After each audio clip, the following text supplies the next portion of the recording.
की बड़ी खबर के साथ ऑफिस आगे सामने मौजूद जहां पर चलेंगे। सबसे पहले और बड़ी खबर आपको बताएंगे, कांग्रेस पार्टी के नेता राहुल गांधी की भारत जोड़ो यात्रा 71वें दिन महाराष्ट्र में चलती दिखाई दी है दोस्तों। इस दौरान राहुल गांधी ने प्रेस कॉन्फ्रेंस आयोजित करते हुए सावरकर को लेकर ऐसे सवाल खड़े कर दिए हैं जिसके बाद बीजेपी के लोग एक बार फिर से बौखला गए हैं दोस्तों। बताएंगे आपको क्या कुछ कहा है बीजेपी के लोगों ने। इसी के साथ में राहुल गांधी ने सोशल मीडिया कंपनी को लेकर बड़ा बयान दिया है दोस्तों। क्या कुछ कहा है उन्होंने, इसके अपडेट भी आप तक पहुंचाएंगे। इसी के साथ में हिमाचल प्रदेश के अंदर बीजेपी के नेताओं को एग्जिट पोल की भनक लगने लगी है दोस्तों, जिसके बाद नेताओं ने एक दूसरे पर आरोप प्रत्यारोप का दौर शुरू कर दिया है। बताएंगे आपको बीजेपी को किस तरीके से हिमाचल जाने के संकेत दिए गए हैं दोस्तों। इसी के साथ में बीजेपी को जैसे ये खबर मिली है उसके बाद गुजरात में बीजेपी ने पूरे देश के छोटे मोटे सारे नेताओं को गुजरात भेज दिया है दोस्तों। बताएंगे इसके बारे में पूरी अपडेट। वहीं पर नितिन पटेल ने एक ऐसा बयान दिया है जिसके बाद गुजरात के अंदर बीजेपी के खेमे में फूट के बड़े संकेत मिल रहे हैं दोस्तों। वहीं पर गुजरात के अंदर आम आदमी पार्टी के 3000 से ज्यादा नेताओं ने फिर से इस्तीफा दे दिया है। एक एक करके चलेंगे सभी बड़ी अपडेट की तरफ, सारी बड़ी जानकारी अब तक पहुंचाएंगे। लेकिन उससे पहले अगर आप भी मानते हैं कि हिमाचल प्रदेश ने परिवर्तन का खेला कर दिया है और गुजरात भी इसी रास्ते पर निकल चुका है तो इस वीडियो को लाइक करके लाल बटन को दबाकर चैनल को सब्सक्राइब करके घंटे को दबाकर कमेंट बॉक्स में जय हिंद जय भारत जरूर लिखेगा। रुक करते हैं पहली और बड़ी खबर का, जहां पर कांग्रेस पार्टी के सांसद राहुल गांधी ने एक बार फिर से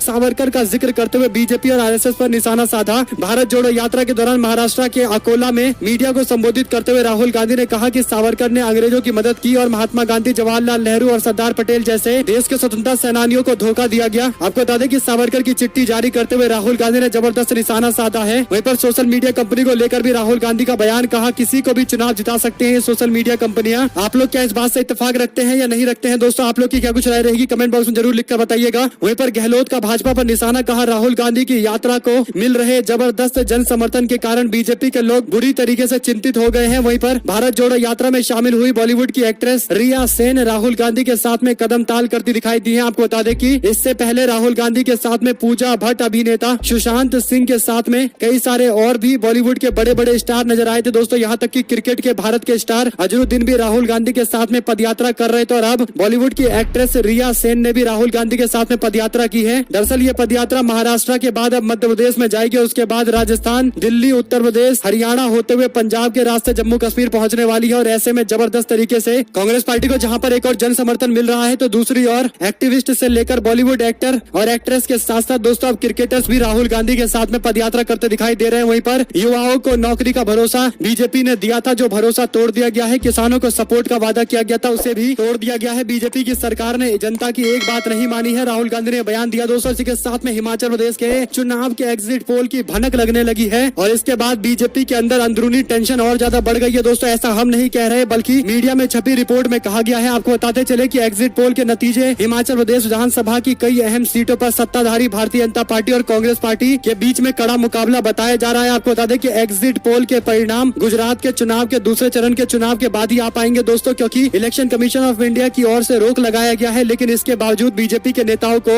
भनक लगने लगी है और इसके बाद बीजेपी के नेताओं में टेंशन और ज्यादा बढ़ गई है। आपको बता दें कि बीजेपी के नेता नर्वस हो गए हैं और यहाँ तक कि एक दूसरे पर आरोप प्रत्यारोप भी करने लगे हैं। इंडियन एक्सप्रेस के अखबार के दैनिक स्तंभ डेली कॉन्फिडेंशियल में ये रिपोर्ट छापी गई है दोस्तों। यानी 16 नवम्बर को हिमाचल प्रदेश के मुख्यमंत्री जयराम ठाकुर ने ये बयान दिया था कि राज्य के अंदर कांग्रेस पार्टी और बीजेपी के बीच में सीधा मुकाबला है। ये नहीं कहा जा सकता कि किसकी जीत होगी, लेकिन किसी भी पार्टी की एक तरफा जीत नहीं होगी, ये बात तय है। कुल मिलाकर दोस्तों हिमाचल के मुख्यमंत्री 4 दिन के बाद इसी तरीके की रिपोर्ट दे रहे हैं और एग्जिट पोल सर्वे कराने वाले लोग भी कहीं ना कहीं इशारों में इसी और अपनी बातें कह रहे हैं कि हिमाचल प्रदेश इस बार एक बार फिर से अपने रिवाज के साथ में अटल दिखाई देने लगा है। आप लोग इस पर क्या कुछ कहना चाहेंगे दोस्तों, लिखकर जरूर बताएगा। और बीजेपी के नेताओं की जिस तरीके की बयानबाजी शुरू हो गई है ये इसी और संकेत देती है। वहीं पर बीजेपी के कई सारे बागियों से मुलाकात करने के लिए जयराम रमेश ने उन सभी को शिमला बुलाया और उनसे मुलाकात भी की जा रही है। तो कहीं ना कहीं हिमाचल प्रदेश के अंदर बड़ा खेला हो चुका है, इस तरीके के संकेत मिलने शुरू हो गए हैं। और ऐसा ही दोस्तों गुजरात के अंदर भी कांग्रेस पार्टी बड़ा कांड कर सकती है, बीजेपी के नेताओं को समझ में आने लगा है। इसीलिए भारतीय जनता पार्टी ने 89 विधानसभा क्षेत्रों में एक के बाद एक कई सारे लोगों के अचानक से कार्यक्रम लगा दिए हैं दोस्तों। आपको बताते चले कि कांग्रेस पार्टी के सैटेलाइट प्रचार और बड़े प्रचार से बचने की स्कीम के कारण जबरदस्त तरीके से जन समर्थन कांग्रेस पार्टी के लोगों को मिल रहा है। नामांकन रैली में प्रचंड जन समर्थन इकट्ठा करके कांग्रेस पार्टी ने राज्य में हड़कंप मचा दिया है, जिसके बाद बीजेपी ने अचानक से 89 क्षेत्रों के अंदर 1 दिसंबर को जहां पर मतदान होने वाले हैं वहां पर सारे के सारे नेताओं को मैदान में उतार दिया है दोस्तों। आपको बता दें कि बीजेपी ने केंद्रीय मंत्री से लेकर तमाम राज्यों के मुख्यमंत्री के साथ साथ उन राज्यों के मंत्रियों को भी मैदान में उतारा है दोस्तों। महाराष्ट्र के उप मुख्यमंत्री देवेंद्र फडणवीस को भी बीजेपी ने प्रचार के लिए गुजरात भेज दिया है। योगी आदित्यनाथ और मध्य प्रदेश के मुख्यमंत्री भी बीजेपी के लिए आज प्रचार करते दिखाई देंगे। दरअसल भारतीय जनता पार्टी सारे नेताओं को मैदान मैदान में उतारकर यह सुनिश्चित करना चाहती है कि राज्य के अंदर कांग्रेस पार्टी के सैटेलाइट प्रचार को न्यूट्रलाइज किया जाए। लेकिन कांग्रेस पार्टी का प्रचार जो सैटेलाइट तरीके से किया जा रहा है, पिछले 4-5 महीने से कांग्रेस पार्टी इसी स्कीम के तहत काम कर रही है और हो सकता है कि बीजेपी अंतिम समय में ऐसे नेताओं को उतारकर उल्टा कांग्रेस पार्टी को फायदा पहुंचा दे, क्योंकि सारे नेताओं की रैली में ऐसा नहीं है कि भीड़ जुटेगी और जहां जहां जनता की भीड़ कम होगी वहां से माहौल बनेगा कि बीजेपी के खिलाफ जबरदस्त गुजरात में माहौल है। सारी बड़ी अपडेट आप तक लगातार पहुंचाते रहेंगे दोस्तों। वहीं पर नितिन पटेल ने बड़ा बयान देते हुए अंदर ही अंदर भाजपा के खिलाफ जो विरोध हो रहे हैं उसके संकेत दे दिए। उन्होंने कहा कि मेरी बढ़ती लोकप्रियता देख के बीजेपी के नेताओं ने मुझे काला टीका लगाया है।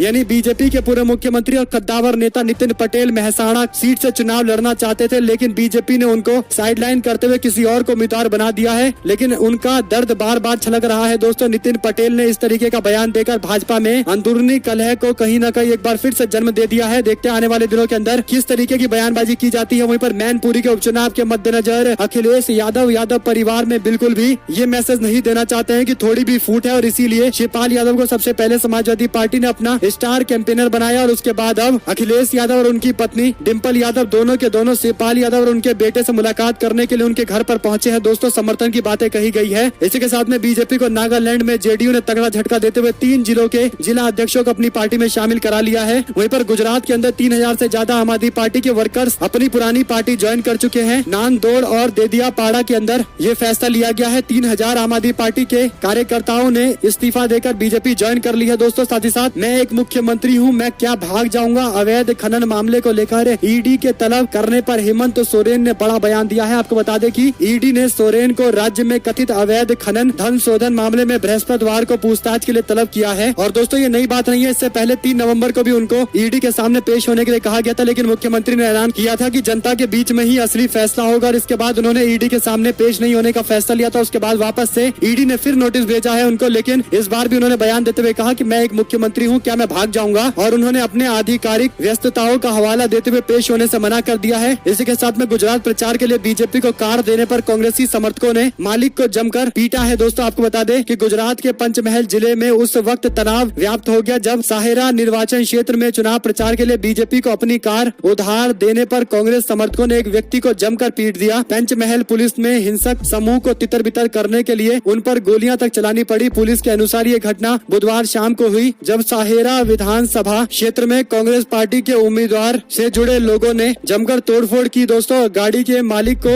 जमकर पीटा है और गाड़ी में भी तोड़फोड़ की गई है। आपको बता दें कि रंगित भाई ने चुनाव प्रचार के लिए बीजेपी को अपनी कार दे दी थी, जिसके बाद इस तरीके का हंगामा देखने को मिला है। साथ साथ एक और बड़ी अपडेट की माने तो कांग्रेस पार्टी बूथ लेवल पर जबरदस्त तरीके से मैनेजमेंट कर रही है दोस्तों। इसी के साथ में डेमोग्राफी का भी काफी ज्यादा ख्याल रखा जा रहा है। जहां पर प्रवासी लोग हैं वहां पर कांग्रेस पार्टी अपने प्रवासी नेताओं को ही मैदान में उतार रही है। कांग्रेस पार्टी ने फैसला लिया है कि प्रमोद तिवारी उन क्षेत्रों के अंदर प्रचार करेंगे जहां पर बिहारी मतदाता सबसे ज्यादा है। सांसद प्रमोद तिवारी गुजरात के सूरत शहर में पार्टी प्रत्याशियों के समर्थन में कई जगह सभा को संबोधित करेंगे। सूरत में ज्यादातर उत्तर प्रदेश और बिहार के लोगों के मौजूदगी वाले इलाके के अंदर कांग्रेस पार्टी के ये नेता प्रचार करेंगे दोस्तों। तो इस तरीके से भी कांग्रेस पार्टी डेमोग्राफी के हिसाब से अपने प्रचार प्रसार का एक रोड मैप तैयार कर रही है। और एमएसपी के लिए गोली चलेगी, लाठी चलेगी। सत्यपाल मलिक ने बड़ा ऐलान करते हुए कहा कि मोदी मॉडल से गुजरात में गरीबी आई है। पूर्व राज्यपाल और भारतीय जनता पार्टी के पूर्व नेता सत्यपाल मलिक ने प्रधानमंत्री मोदी और अमित शाह पर निशाना साधा। जयपुर के अंदर मीडिया से बात करते हुए मलिक ने कहा कि सांप्रदायिक माहौल बनाकर गुजरात में चुनाव जीता जाता है। मलिक ने कहा कि गुजरात में मैंने काफी करीबी से गुजरात की राजनीति को देखा है। गुजरात मॉडल कुछ भी नहीं है, मैंने बहुत करीबी से ये देखा है। गुजरात में बहुत गरीबी है, बेरोजगारी भी सबसे ज्यादा में से एक है। किसानों को भी जबरदस्त परेशानियां हो रही है, मेडिकल सुविधाएं भी नहीं है। सांप्रदायिक माहौल बनाकर गुजरात में चुनाव जीतती आई है बीजेपी। मलिक ने कहा कि गुजरात के मुख्यमंत्री रहते हुए प्रधानमंत्री मोदी ने एमएसपी की पैरवी की थी, लेकिन दिल्ली आते आते बदल गए। सत्यपाल मलिक की ओर से गुजरात मॉडल को लेकर जो सवाल खड़े किए गए दोस्तों, इसका काफी ज्यादा प्रभाव हो सकता है अगर वो गुजरात में जाकर इसका प्रचार करे तो। इसी के साथ में मेघालय के अंदर भारतीय जनता पार्टी के नेता को जमानत मिल गई है दोस्तों। दरअसल बीजेपी के नेता पर बलात्कार का आरोप था, जिसके बाद ये जमानत मिलने के बाद सवाल खड़े हो गए हैं। दरअसल वेस्ट गारो हिल्स स्वायत्त जिला परिषद के निर्वाचित व्यक्ति और भारतीय जनता पार्टी मेघालय इकाई के उपाध्यक्ष के फार्म हाउस पर छापेमारी के दौरान दोस्तों कई सारे हथियार मिले थे और इसी के साथ में इलीगल काम करते हुए बीजेपी का ये नेता पकड़ा गया था। 26 जुलाई को इसकी गिरफ्तारी की गई थी, लेकिन उसके बाद फिर से इससे जमानत मिल गई है। वहीं आपको बता दें कि पूर्व अध्यक्ष राहुल गांधी आज करेंगे शेवगांव के अंदर ऐतिहासिक जनसभा को संबोधित। 4 लाख लोगों के आने की तैयारी कांग्रेस पार्टी ने कर ली है। यानी कांग्रेस पार्टी भी अपने बड़े कैंपेन को लॉन्च करने जा रही है दोस्तों, जहां पर बीजेपी 89 जिलों के अंदर सभाएं करेगी। तो कांग्रेस पार्टी बड़ी बड़ी सभाओं पर एक बार फिर से निर्भर हो गई है, क्योंकि लोगों को मोबिलाइज करके इन सभाओं में लाया जाएगा और उसके बाद मीडिया में जबरदस्त तरीके से माहौल बनाने की कोशिश की जाएगी। वहीं पर अग्निपथ योजना को सत्यपाल मलिक ने बताया घातक, कहा तुरंत वापस ले मोदी सरकार वरना बीजेपी को होगा भारी नुकसान। वहीं हिमाचल प्रदेश के धर्मपुर विधानसभा में कांग्रेस पार्टी के नेताओं ने कुछ ऐसा किया है दोस्तों जो चर्चा का विषय बन गया है। आपको बता दें कि धर्मपुर में स्ट्रांग रूम के बाहर कांग्रेसी कार्यकर्ताओं ने सीसीटीवी लगा दिया है और टोलियों में बैठकर कांग्रेसी कार्यकर्ता इस पूरे स्ट्रांग रूम के बाहर निगरानी कर रहे हैं। बड़ी बात यह है कि कांग्रेसी कार्यकर्ताओं ने खुद से ही कैमरा लगाया है और खुद ही से पूरा सिस्टम तैयार करते हुए वाईफाई कनेक्शन देते हुए इसकी निगरानी शुरू कर दी है दोस्तों। ऐसे में कांग्रेस पार्टी के नेता ये बता रहे हैं कि वो नहीं चाहते कि किसी भी तरीके से ईवीएम के साथ में छेड़खानी की जाए। उनके पास जो रिपोर्ट सामने आई है उसमें दावा किया गया है कि कांग्रेस पार्टी की सरकार बन रही है और धर्मपुर विधानसभा में आसानी से कांग्रेस पार्टी कैंडिडेट चुनाव जीत जाएगा और इसीलिए इस तरीके की निगरानी की जा रही है दोस्तों। वहीं पर रामपुर उपचुनाव के मद्देनजर समाजवादी पार्टी के नेता आजम खान का बयान, कहा 45 साल तक आपने मेरा साथ दिया, आज एक बार फिर से सवाल किसी की हार और जीत का नहीं है बल्कि जुल्म और सितम की हद पार होने का है। उन्होंने रामपुर की जनता से कहा है कि आप लोग एक बार फिर से मेरा साथ दीजिए और जुल्म सितम जो हम पर ढाए जा रहे हैं उसके खिलाफ आवाज उठाते हुए हमारे कैंडिडेट के पक्ष में वोट करिए। वहीं हिमाचल प्रदेश के अंदर कांग्रेस पार्टी के नाम पर वोट मांगने की बात करने वाले शिक्षकों को कारण बताओ नोटिस थमाया गया है दोस्तों। विधानसभा चुनाव के मद्देनजर कई सारे सरकारी कर्मचारी सोशल मीडिया पोस्ट के माध्यम से कांग्रेस पार्टी के खाते में वोट डालने की अपील कर रहे थे और यही सबसे बड़ा कारण बन गया है। आपको बता दें कि पुरानी पेंशन स्कीम इतनी ज्यादा लोगों के बीच में चर्चा का विषय रही कि कई सारे कर्मचारी नेता कुछ आगे निकल गए दोस्तों और उन्होंने खुलकर कांग्रेस पार्टी के सपोर्ट की बात कही थी। और अब इस मामले पर जो कार्रवाई की जा रही है, आने वाले दिनों के अंदर इस कार्रवाई पर जबरदस्त तरीके से राजनीति देखने को मिलेगी। अगर कांग्रेस पार्टी की सरकार राज्य में बन जाती है तो कहीं न कहीं इन कर्मचारियों पर होने वाली कार्रवाई भी रुक जाएगी। वहीं पर आम आदमी पार्टी के हंगामे के बाद इलेक्शन कमीशन ने बताया दुर्भाग्यपूर्ण। आयोग ने कहा कि अनुरोध के बाद भी अभी तक विरोध नहीं बंद किया गया। आपको बता दें कि चुनाव आयोग के सूत्रों के मुताबिक भारत के चुनाव आयोग में आम आदमी पार्टी का विरोध दुर्भाग्यपूर्ण है। पार्टी के पक्ष में माहौल बनाने के लिए उस वक्त हंगामा खड़ा कर दिया गया जब गुजरात से यह दावा सामने आया कि सूरत के अंदर आम आदमी पार्टी के प्रत्याशी को पहले किडनैप किया गया और उसके बाद नामांकन वापस लेने के लिए दबाव बनाया गया। आम आदमी पार्टी के दिल्ली के उप मुख्यमंत्री मनीष सिसोदिया सारा काम छोड़कर आम आदमी पार्टी समर्थकों के साथ चुनाव आयोग के दफ्तर के बाहर पहुंच गए दोस्तों, जमकर नारेबाजी करने लगे। इस पर चुनाव आयोग ने कहा कि ये सुनियोजित तरीके से किया गया एक ड्रामा है। आप लोग इस पर क्या कुछ कहना चाहेंगे लिखिएगा जरूर। एक और बड़ी खबर यह है कि एनडीए में जाने से पहले चिराग पासवान का बीजेपी को झटका, बीजेपी के कई सारे नेताओं को पार्टी में शामिल कराया दोस्तों। चिराग पासवान ने हाल ही में बयान दिया था कि नरेंद्र मोदी से मिलेंगे और उसके बाद एनडीए में शामिल होने का ऐलान करेंगे। हालांकि बीजेपी के नेताओं को ही तोड़कर अपनी पार्टी में शामिल करा रहे हैं, तो ये किस तरीके का गठबंधन है, इस पर जवाब देना चाहिए था। वहीं पर मोरबी ब्रिज हादसे के मामले को लेकर कोर्ट के संज्ञान लेने के बाद नगर निगम के लोग हाथ जोड़कर कोर्ट के सामने अपनी गलती मानते दिखाई दिए दोस्तों। हलफनामे में नगर निगम ने कहा कि बिना फिटनेस सर्टिफिकेट के ब्रिज को ओपन किया गया, ये सबसे बड़ी भूल रही। मोरबी ब्रिज हादसे मामले को लेकर कोर्ट ने फिर जमकर फटकार लगाई है। आपको बता दें कि नगर निगम के आनाकानी किए जाने के मामले पर कोर्ट ने कहा था कि आप लोग ज्यादा होशियार मत बनिए, हमें पूरी रिपोर्ट दीजिए, पूरा हलफनामा दीजिए कि आखिर पूरा मामला क्या था। उसके बाद अब कोर्ट में जाकर नगर निगम ने माना है कि उन्होंने जल्दबाजी में ब्रिज को ओपन कर दिया बिना सर्टिफिकेट के और उसके बाद इस तरीके का हादसा हुआ है। और दोस्तों मोरबी ब्रिज हादसा भ्रष्टाचार की देन है, इस तरीके के भी संकेत आ रहे हैं और बीजेपी की 27 साल पुरानी सरकार को लेकर भी गंभीर सवाल खड़े हो रहे हैं। वहीं पर आम आदमी पार्टी में शामिल नहीं होंगे विपुल चौधरी, अब बीजेपी के साथ ही रहने का फैसला। आपको बता दें कि अमित शाह से बैठक के बाद चौधरी ने ये ऐलान कर दिया है दोस्तों। आम आदमी पार्टी के लोग दावा कर रहे थे कि 2-4 दिनों में बड़ा खेला होगा, आम आदमी पार्टी में विपुल चौधरी शामिल हो जाएंगे और उसके बाद उन्हें अरबुदा सेना का समर्थन मिल जाएगा, लेकिन ऐसा कुछ भी होता नजर नहीं आ रहा है। आपको बता दें कि अमित शाह ने सोमवार रात चौधरी समाज और अरबुदा सेना के कई लोगों से मुलाकात की दोस्तों, जिसके बाद ये ऐलान किया गया है कि वो आम आदमी पार्टी में नहीं जाएंगे। लेकिन सवाल ये खड़ा होता है कि बीजेपी के शासन में ही उनको जेल हुआ है, तो क्या वो बीजेपी को इसलिए समर्थन कर रहे हैं क्योंकि वो बीजेपी को चाहते हैं या फिर दबाव में कि उनको जेल से बाहर निकलना है और इसीलिए शायद बीजेपी का समर्थन कर रहे हो आप लोग? इन दोनों में से क्या बड़ा कारण समझते हैं उनका समर्थन करने का? वहीं पर बीजेपी के बागी विधायक ने खुले तौर पर धमकी देते हुए कहा कि मेरे किसी भी कार्यकर्ता को रोकने की कोशिश की गई तो घर में घुसकर गोली मारूंगा। गुजरात विधानसभा चुनाव के दूसरे चरण में नामांकन पत्र भरने का आखिरी दिन भी खत्म हो गया है। बीजेपी के वडोदरा की वाघोडिया सीट से पिछले 6 टर्म के विधायक रहे मधु श्रीवास्तव का टिकट बीजेपी ने इस बार काट दिया दोस्तों और मधु श्रीवास्तव भी बहुत नाराज है, निर्दलीय चुनाव लड़ने का ऐलान भी कर चुके हैं। और ऐसे में उन्होंने कहा कि अगर मेरे किसी भी कार्यकर्ता को रोकने की कोशिश की गई तो मैं घर में घुसकर उसे गोली मार दूंगा। आप लोग समझ सकते हैं कि बीजेपी का ये बागी किस तरीके से एग्रेसिव बयान दे रहा है दोस्तों। वहीं पर टीआरएस पार्टी के नेता वाईएसआर बोले, कहा 40% सेंटर 40% स्टेट रिजल्ट 20% वर्क, यानी उन्होंने एक रोड की तस्वीर साझा की है जिसमें में लगभग 40% रोड लेफ्ट साइड का टूट चुका है और 40% राइट साइड का भी रोड टूट चुका है। बाकी 20% रोड है, जिस पर वाईएसआर ने निशाना साधते हुए कहा कि 40% स्टेट, 40% सेंटर, 20% रिजल्ट वर्क। वहीं पर दोस्तों बीटीपी पार्टी के नेता महेश वसावा ने अपना नॉमिनेशन विड्रॉ कर लिया है। उनके पिता छोटू वसावा चुनावी मैदान में उतरे हुए थे, जिसके बाद माना जाता कि बेटे और बाप के बीच में मुकाबला होगा दोस्तों, लेकिन अंततः गत्वा महेश वसावा जो छोटू वसावा के बेटे हैं, उन्होंने अपना नाम वापस ले लिया है। शायद उनको पता चल गया होगा कि अपने पिता के सामने अगर उम्मीदवार के तौर पर चुनाव लड़ेंगे तो इससे उनको भारी नुकसान होगा। और एक और बड़ी खबर दोस्तों ये है कि संघर्ष सभा अनंत पटेल लगातार कर रहे हैं। कांग्रेस पार्टी के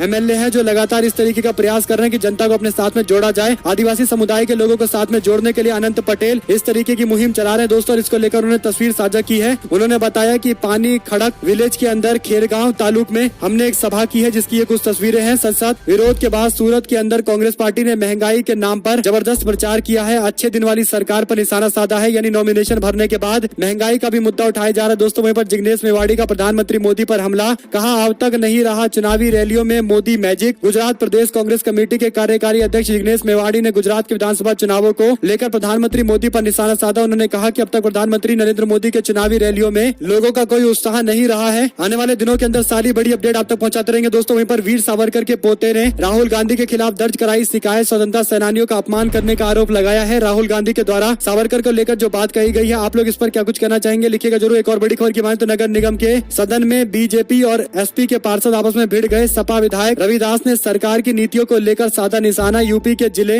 लखनऊ की मेयर संयुक्ता भाटिया के कार्यकाल का अंतिम दिन सदन में हुआ और इस दौरान सत्ता पक्ष और विपक्ष के बीच में जबरदस्त घमासान मचा दोस्तों। सपा के विधायक रविदास ने सरकार की नीतियों को लेकर निशाना साधा और उसके बाद बीजेपी और एसपी के पार्षद आपस में भिड़ गए हैं। सपा विधायक ने भी इस मामले पर जोरदार तरीके से कार्रवाई की बात कही गई है दोस्तों। खड़गे ने ऐलान किया है कि सचिन पायलट अगले मुख्यमंत्री होंगे। इस तरीके का पोस्ट वायरल किया जा रहा है, लेकिन जब इस दावे की सच्चाई प्राप्त करने की कोशिश की गई तब पता चला कि ये तो भ्रामक तरीके से पोस्ट किए गए हैं, यानी कांग्रेस पार्टी के कलह को और ज्यादा बढ़ाने के लिए इस तरीके की कोशिशें की जा रही है। आप लोग इस पर क्या कुछ कहना चाहेंगे, लिखिएगा जरूर। एक और बड़ी अपडेट की माने तो शराबबंदी से नाराज होकर गलत आंकड़े दे रहे हैं नीतीश कुमार। प्रशांत किशोर ने तंज कसा है दोस्तों। आपको बता दें कि प्रशांत किशोर शराबबंदी को लेकर एक बहस छेड़ने की कोशिश कर रहे हैं। उन्होंने कहा कि हर जगह दिल्ली में वायु प्रदूषण की चर्चा है, जबकि देश के अंदर 10 सबसे प्रदूषित शहरों में से एक बिहार का है। इसी के साथ में प्रशांत किशोर ने कहा कि वायु प्रदूषण या किसी भी तरीके के प्रदूषण को नापने के लिए जो ज्ञान की जरूरत होती है वो नीतीश सरकार के किसी भी व्यक्ति के पास नहीं है। सरकार की होम डिलीवरी वाली शराबबंदी से नाराज होकर वे गलत आंकड़े पेश कर रहे हैं। कुल मिलाकर दोस्तों नीतीश कुमार का दावा है कि शराबबंदी के कारण बिहार की इकोनॉमी में काफी बढ़ोतरी देखने को मिली है और सामाजिक तौर पर भी लोगों में काफी ज्यादा एक अवेयरनेस देखने को मिला है, लेकिन इसके बावजूद शराबबंदी अभी भी चर्चा का विषय बिहार में बनी हुई है। कई सारे लोगों का ये मानना है कि शराबबंदी के कारण बिहार में रेवेन्यू का लॉस हो रहा है, जिसके कारण एजुकेशन, हेल्थ और काफी फैसिलिटी जो सरकार दे सकती थी वो नहीं दे पा रही है। और कई सारे और भी लोग हैं जो इसके विपरीत भी तर्क देते हैं। आप लोग दोनों में से किस तर्क के साथ में है, कमेंट बॉक्स में लिखकर जरूर बताएगा। जबकि आरजेडी शराबबंदी के खिलाफ है, लेकिन जेडीयू शराबबंदी के समर्थन में है। सत्येंद्र जैन को बड़ा झटका, साउथ एवेन्यू कोर्ट ने जमानत याचिका को खारिज कर दिया है। आम आदमी पार्टी के नेता और दिल्ली सरकार के मंत्री सत्येंद्र जैन को दिल्ली की राउज एवेन्यू कोर्ट ने बड़ा झटका दिया है। मनी लॉन्ड्रिंग मामले में दिल्ली के